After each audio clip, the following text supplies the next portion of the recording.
Guys, welcome back to the platform. Welcome to today's video. So besties, today we are going to be reacting on Norway and then Sweden comparison. I think so. Either they are going to compare, I don't know what they're going to compare, but I am here to react on this particular video. I hope you enjoy it. Let me know your thoughts in the comment section. If you're new to the channel, hi, welcome. My name is Jessie React. Welcome to my space. Here I share a lot of amazing reaction. You can do it to check anyone out, and you can let me know what's your thoughts. Okay, so if you have not subscribed to the channel, please do what to subscribe, like, share, and comment. Let's get started.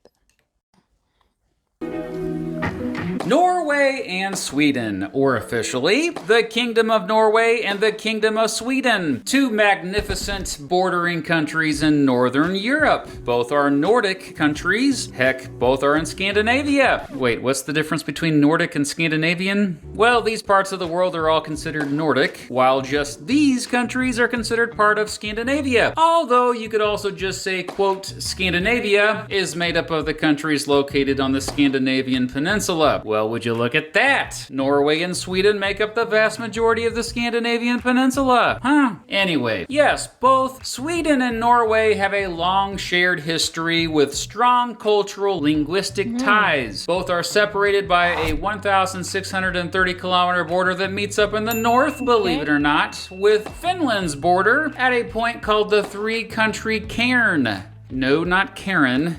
Cairn. A cairn is a human pile of rocks meant to mark something, but this one is special. It's basically a little monument made of concrete, and it is now on my bucket list to visit it, dadgummit. Anyway, Norway and Sweden are two of the wealthiest countries in the world. Both rank really high on nearly every quality of life ranking list. Both have very low poverty. In fact, even low compared to much of the rest of Europe. That's probably a big reason why both consistently rank high on the World Happiness Report each year. By the way, this year Sweden ranks number 7 and Norway ranks number 8 on it. But how are they both so happy when both don't get much sunlight for half of the year? Well, here may be a few reasons why. First of all, both are generally safe places to be, although Norway has less crime overall. Related to this, both have high societal trust. Basically, most residents of both countries trust each other, man, whether they actually know each other or not. Both have strong welfare systems. More specifically, both have versions of universal health care. Related to this, both have a really high life expectancy. Both have generous maternity and paternity leave policies. Both countries offer free daycare, free preschool programs, and free college. Now, obviously, all of this great stuff isn't technically, quote, free. It's paid for by taxes, and residents of both are taxed more than residents of most other countries in the world. That said, Norway has lower taxes than Sweden overall. In my opinion, high taxes are not a reason to be happy, but most in both countries seem okay paying those taxes. The cultural practices, as well as economic and social policies of both countries, are often called part of the, quote, Nordic model, which not only includes a broad guarantee of certain public services, but also includes having strong unions, collective bargaining, and social corporatism. Social corporatism, aka social democratic corporatism, is basically a partnership between the workers and those who own the capital. It's not so one-sided like it is in most other countries, with the interests of capital having most of the power over the labor. Both countries have unitary parliamentary constitutional monarchies. That was a mouthful. And yep, both have had royal families going back more than 1,000 years. Oh yeah, let's get into some history. Cool beans? Humans have lived on the Scandinavian peninsula as far back as maybe 14,000 years ago. We have lots of artifacts that show the peninsula was thriving during the Bronze Age. But then the climate started changing and many started migrating. After this, many of them regularly interacted, in productive ways and counterproductive ways, with the Roman Empire to the south. By the early Middle Ages, a group had emerged on the peninsula known as the Norse. Yes, Vikings. No, There is no evidence that Vikings really wore horned helmets like that. And not all of them were warriors, but yes, they took to the sea, out to explore and often conquer, becoming expert sailors and navigators in their long ships. They raided, pirated, but also traded, so it wasn't all bad, okay? What's known as the Viking Age lasted approximately between the 700s and the Norman conquest of England in 1066. By that time, the Kingdom of Norway was a thing.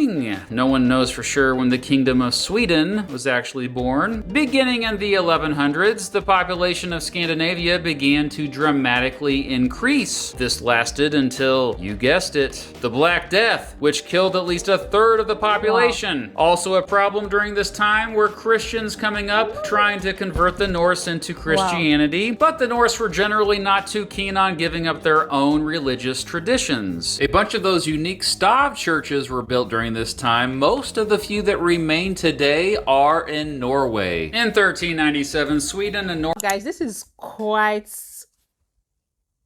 interesting, elaborated, like, yo, this is a very, very historical video, okay? The history started from 14,000 years ago, like,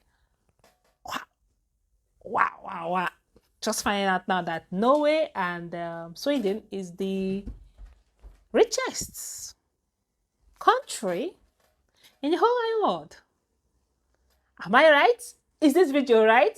Do want to correct me in the comment section as well. Alright, besties, I am literally enjoying this. I'm literally enjoying the exploration, the explanation, everything about this particular video. If there's any error, you can do what to highlight in the comment section. As usual, we are here to teach and to learn from each other. Okay, so let's keep on watching. Norway joined forces as part of the Kalmar Union. The two kingdoms shared a monarch, along with the Kingdom of Denmark, off and on until 1523. Sweden broke away that year under the leadership of Gustav Vasa, who helped bring the Protestant Reformation to Sweden, breaking away from Roman Catholic rule and nationalizing their holdings. Today, he's often considered the father of modern Sweden. Meanwhile, Norway stayed with Denmark. During the 30 Years' War, Norway and Sweden found themselves fighting each other. Sweden played a significant role in that bloody war, famously under the leadership of Gustavus Adolphus. The Swedes basically saved the Protestant cause and weakened the Habsburg Catholic coalition. And there were also multiple direct wars between Denmark, Norway, and Sweden throughout the 1600s. The last wars ended by 1660, and after some treaties, we got much of the modern borders of Norway and Sweden. For the rest of the 1600s and into the 1700s, Sweden was a great European power. This is when they began to establish colonies around the world. That said, it had mostly an agricultural economy and ultimately lacked the resources to stay a world power for too long. Sweden and Norway once again found themselves at war with each other in the Great Northern War, which lasted from 1700 to 1721. This war actually ended with the defeat of Sweden, and Sweden quickly lost its world power status, as well as some of its territory, after this. But at least this marked their sweet age of liberty, a time of increased civil rights and democracy and stuff. Jump ahead to the Napoleonic Wars, which also shook up things quite a bit in Scandinavia. As a result of those wars, Sweden lost more land to Russia, and Norway was forced into a union with Sweden. Norway and Sweden together again. They shared a monarch for the next 91 years. Throughout the rest of the 1800s, tough times led to hundreds of thousands of both Norwegians and Swedes moving to settle in the Midwestern United States, and you still see that legacy today, believe me. Still, by the early 1900s, both Sweden and Norway had begun modernizing. Well, especially Sweden. Both countries stayed mostly neutral in both World War I and World War II. Germany invaded and occupied Norway during the Second World War, but not Sweden. In fact, most Most of the refugees who fled the Nazis from Norway ended up in Sweden. Between the end of World War I and 1935, Norway had some instability with 9 different governments. After World War II, Norway helped start the United Nations, and Sweden was one of the earliest countries to join. During the Cold War, Norway joined NATO, Sweden did not. But after Russia's recent invasion of Ukraine, it's looking like Sweden will in fact be joining NATO soon. In recent years, oil and good investments have helped Norway's economy zoom right past Sweden's. Today, both are 2 of the most democratic countries in the world. In fact, according to the Economist Intelligence Unit, Norway ranks number 1 on the Democracy Index, and Sweden ranks number 4. Most of both countries are sparsely populated. Most of the population of both live either in the southern portions or along the coasts. People live even way up here, yo. The biggest cities in both are also the capital cities. Both are growing at about the same rate. Both have areas north of the Arctic Circle, for crying out loud. A third of Norway is actually north of the Arctic Circle. Up here, they get the midnight sun in the summer with daylight nearly at all hours of the day, but they also get the polar night in the winter where it's dark all day. But at least in the winter, they have a great chance of seeing the northern lights, which, holy crap, look at that. Yeah, that's also on my bucket list to one day see the northern lights. Both have milder climates compared to many other areas at similar latitudes. This is due to the temperate waters of the Gulf Stream. Both have historically not had to worry about major natural disasters as much as most other countries in the world. Due to something called post-glacial rebound, the land in both countries is still rising. Therefore, both are continuously gaining land rising from the sea. The Klarälven River flows through both. Both have tens of thousands of islands. Sweden's largest island is Gotland, right there in the Baltic Sea. Norway's largest island is Spitsbergen, which is part of its archipelago way up here called Svalbard. Around 3,000 folks live up in this unincorporated area that's pretty much near the top of the world. The biggest town there, Longyearbyen, is the world's northernmost settlement with at least a population of 1,000. Located there is the Svalbard Global Seed Vault, which will eventually store billions of seeds in case of, you know, world catastrophe. By the way, if you really want to learn a lot about Svalbard, I highly recommend Cecilia Blom. This is like you're in school, okay? I'm literally learning things that was not being taught in school through this video. All right, the comparison of Norway and Sweden, okay? And is Norway that there's a city that is on top of the world? If I got that right, okay, if I got that his explanatory right, okay, this is wow. Like, I am super shocked, okay? I am super shocked with what I am just discovering about these 2 unique countries, okay? All right, guys, so if you're from Norway, if you're from Sweden, you can drop a comment in the comment section, and let's explore more.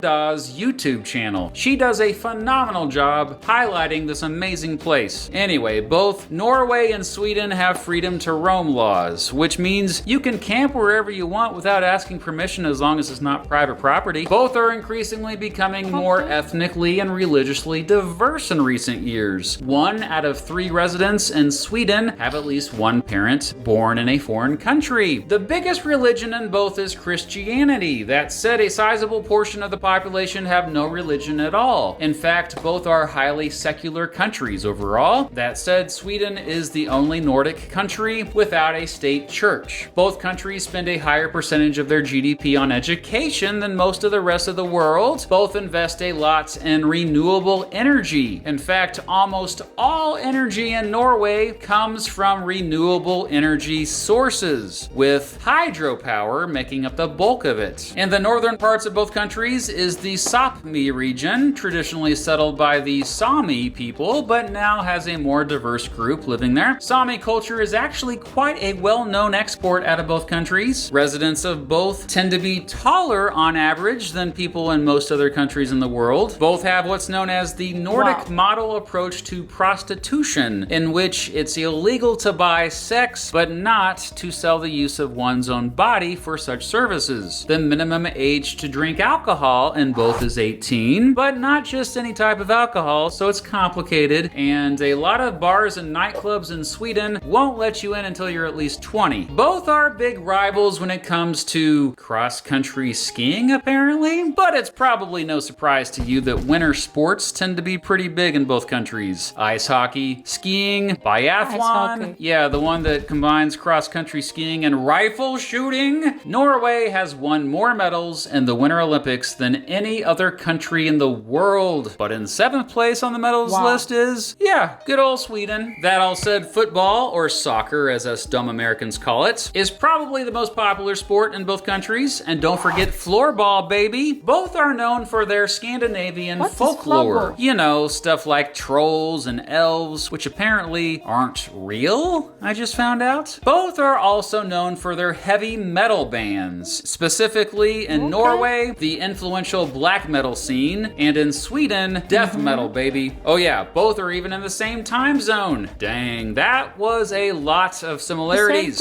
For the rest of the video, let's take a look at differences between the two. First of all, Sweden is bigger in land area. Oh yeah? Well, Norway has more coastline. A lot more coastline. Like more than 8 times as much. Hey, I remembered the coastline paradox, buddy. Also, according to various sources, Norway may have anywhere between the 2nd and 7th longest coastline of all countries in the world. To the north, Norway borders the Barents Sea. To the west, the Norwegian Sea. To the south, the North Sea.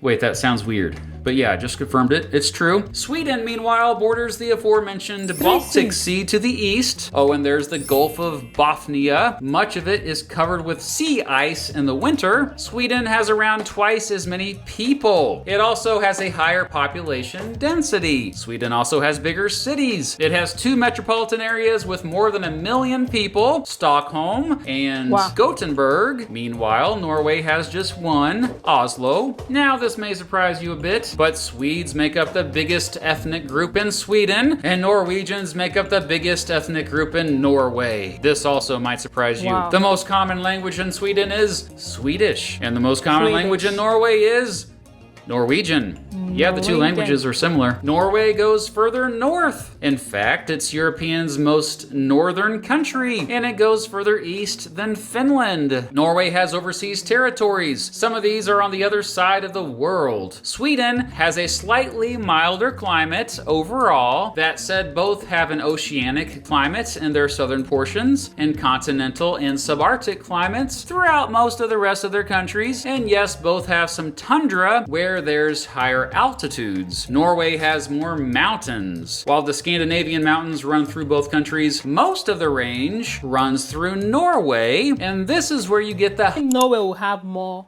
mountains because it's more in the north, and north it's all about mountains, and they have 3 seas like yo 1 to 3. This is really shocking. Yeah, I'm literally enjoying this. Okay, thank you so much for this particular video, because this is a really geographical video for any tourism or any tourists that want to explore Norway and Sweden. You will use this particular video, you will know what these countries have to offer, what this country have in nature, in lifestyle, the population, the density of the country, everything. This is pretty interesting. I hope you're enjoying this. So we're almost in the ending part of the video, so I hope you enjoy it, and I hope you watch it to the end. So let's keep on watching.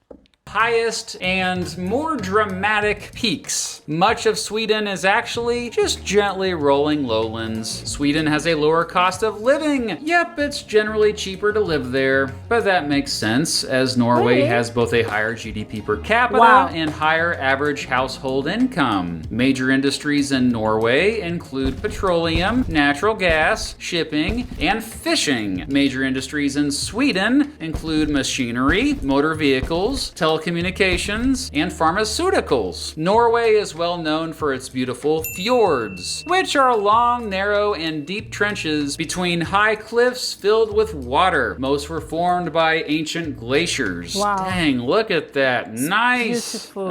Yeah, Norway has more fjords than any other Beautiful. country in the world. That said, Sweden has some fjords too. Look at that. Norway is Wow. also known for its dramatic waterfalls. Sweden is more forested and has more farmland. Norway gets more precipitation overall. Sweden spans 14 degrees of latitude, Norway 13 degrees. Sweden has 25 provinces, Norway has 11 counties. The median age is higher in Sweden. Residents of Sweden tend to be less religious. In fact, more than half of Swedes identify as non-religious. More people in Sweden live in cities. Norway generally has faster internet speeds. Marijuana is legal for medicinal purposes in Norway, but completely illegal in Sweden. So as I briefly brought up earlier, Norway has huge oil reserves, and that's a big reason why it's such a wealthy country. But it also has used that oil money to start a massive pension fund that benefits its citizens. Way to go, Norway. One of my favorite stores, actually the largest furniture store in the world, Wow. IKEA, started in Sweden, and it's actually a great place to get a small sample of Nordic culture and make videos like this. It's just in the right place.